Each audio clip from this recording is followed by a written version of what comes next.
민주당의 역대급 묘수가 긴급하게 또 공개됐습니다. 내란 전담 재판부 설치법이 통과된 지 불과 하루도 지나지 않은 지금, 이번엔 사법부 내부의 돈줄을 자르는 두 번째 칼날이 등장한 것입니다. 이름부터 강렬합니다. 바로 징계를 받은 판사와 검사는 변호사 개업을 제한한다는 법안. 일명 변호사 자격 박탈법. 이 법이 곧바로 법사위에서 신속하게 추진된다고 합니다. 이건 앞서 민주당 김용민 의원이 대표 발의한 법안이기도 한데요. 이건 그냥 법안이 아닙니다. 사법부의 돈줄, 권력줄, 로비줄을 동시에 끊는 법입니다. 수십 년간 이어져온 전관예우, 사건 로비, 퇴임 후 로펌행, 그 어둠의 연결망을 이제 민주당이 정면으로 끊어내겠다는 겁니다. 이건 사법개혁이 아니라 사법부 내부 쿠데타 세력에 대한 사형 선고입니다. 본격적인 영상 시작에 앞서 민주당의 이번 결단이 더 많은 사람들에게 알려질 수 있도록 영상 좋아요와 구독, 그리고 공유 한 번씩 부탁드립니다.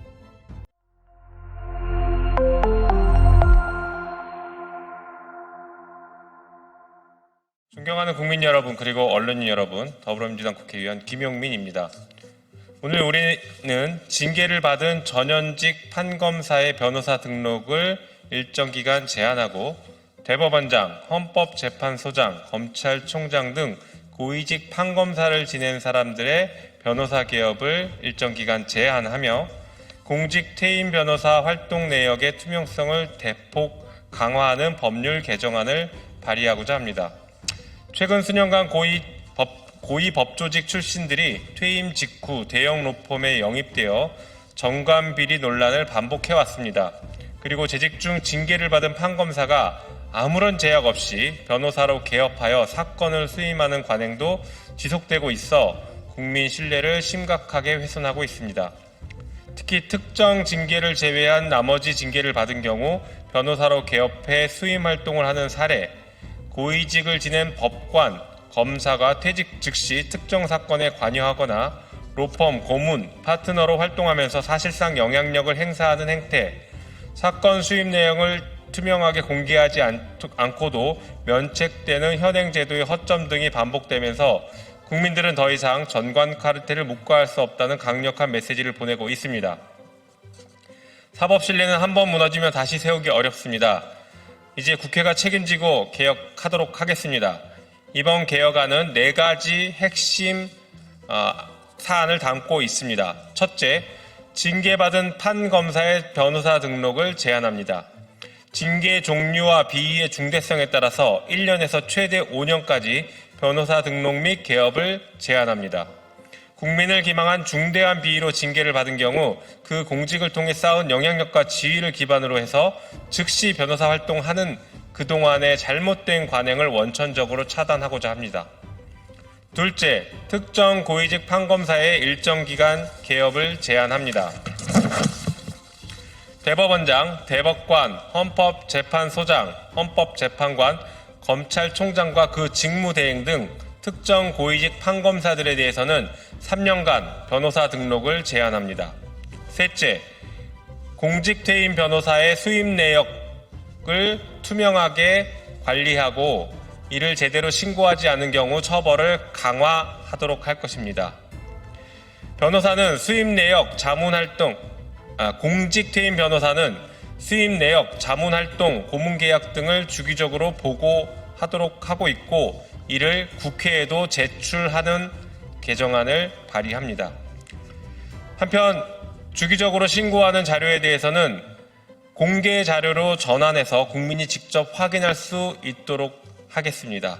고의로 허위 보고하거나 신고를 거부하는 경우 처벌을 강화해서 제도의 실효성을 확보하고자 합니다.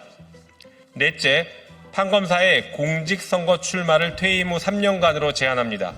구체적 사건을 다루는 판사와 검사가 자신의 정치적 이익을 위해 사건을 조작하거나 왜곡할 가능성을 차단하겠습니다. 이번 개정안은 사법 신뢰 회복과 법조 생태계의 투명성 제고를 위한 제도적 개혁입니다. 불법, 편법, 전관비리의 통로가 제도적으로 차단될 것입니다. 징계받은 법조인이 아무런 제약 없이 다시 법조 시장으로 진입하는 잘못된 관행을 뿌리 뽑을 것입니다. 고위직 판검사가 영향력을 기반으로 하는 부적절한 활동을 하는 것도 근본적으로 차단될 것입니다. 국민에게 공직 퇴임 변호사의 사건 수임 정보가 공개되면서 사건 로비, 청탁, 소개 등의 음성적 의혹도 사라지게 만들 것입니다. 사법부와 검찰 조직은 강력한 권한을 부여받은 만큼 더욱 높은 수준의 책임성과 투명성이 요구됩니다. 이 개정안이 그 첫걸음이 될 것입니다. 이번 개정안은 여야의 문제도 아니고 정쟁의 대상도 아닙니다. 법조계를 둘러싼 구조적 문제를 해결하는 것이고 대한민국 사법 정의를 바로 세우는 일입니다. 국회가 정파적 계산을 떠나 이 법안의 필요성에 공감해 주기를 요구합니다. 법조계 또한 과거 관행에 머무르지 말고 국민의 눈높이에 맞춘 변화에 동참하기를 요청드립니다. 국민은 법 위에 군림하는 법조인을 원치 않습니다. 퇴직 후에도 영향력을 유지하며 사적 이익을 취하는 전관 카르텔을 더 이상 용납할 수 없습니다. 이번 개정안이 사법 신뢰를 회복하고 법조 생태계를 건강하도록 만드는 출발점, 그리고 권력기관 개혁의 한 축을 이루는 제도적 기둥이 되도록 끝까지 책임있게 추진해 나가도록 하겠습니다. 네, 준비된 기자회견문은 이 정도로 하고요. 한 가지만 더 말씀드리겠습니다. 판사와 검사는 개별 사건을 다루는 사람이고 정의를 다루는 사람, 진실을 다루는 사람들입니다. 그런 사람들에게는 그렇지 않은 일반 국민들에 비해서 고도의 준법 의무와 도덕성이 요구되고 있습니다. 그럼에도 불구하고 대한민국 법조계의 현실은 그들의 양심에 기대서 정당한 그리고 정의로운 결과를 기대하기 어렵게 되었습니다. 그래서 이번 개정안을 통해서 법조계의 오랜 관행 그리고 전관 비리로 점철되어 있는 잘못된 관행들을 일거에 해소하고자 합니다. 이 법안 처리에 많은 관심을 가져주시기를 당부드리겠습니다. 이상입니다. 민주당이 내란 재판부 설치법을 통과시키고 단 하루도 쉬지 않고 내부적으로 곧바로 징계받은 판검사 변호사 자격 박탈법을 본격적으로 추진한다고 합니다. 이 속도감 단순한 우연이 아닙니다. 이건 전략입니다.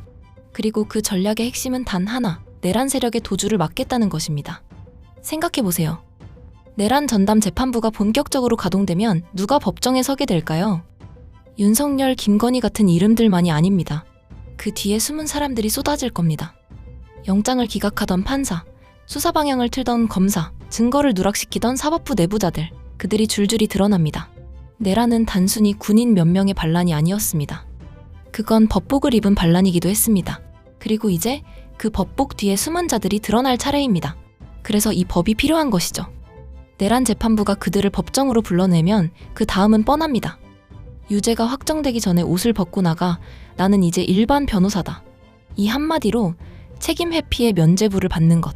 그게 바로 수십 년간 반복된 법조계의 도피 시나리오입니다. 징계받고 나가서 로펌에 들어가고 검찰 수사받던 사건을 다시 변호하고 돈을 받고 사건을 무마시키는 그 구조. 그래서 민주당은 이번에 그 길을 아예 법적으로 봉쇄하기로 한 겁니다. 징계받은 판검사는 변호사 자격을 제한한다.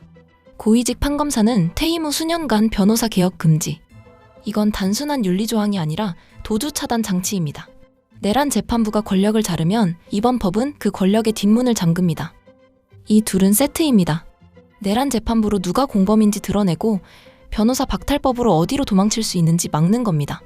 쉽게 말해 법정에서 잡고 퇴직 후까지 묶어두는 구조. 이게 바로 민주당이 하루도 쉬지 않고 이 법을 신속 처리하는 이유입니다. 그동안 어떤 일이 벌어졌습니까? 사건을 심리하던 판사가 퇴임하자마자 그 사건을 맡은 로펌의 고문으로 들어갑니다.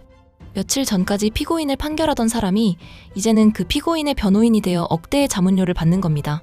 믿기 어렵겠지만 그동안 그게 합법으로 포장돼 있었습니다.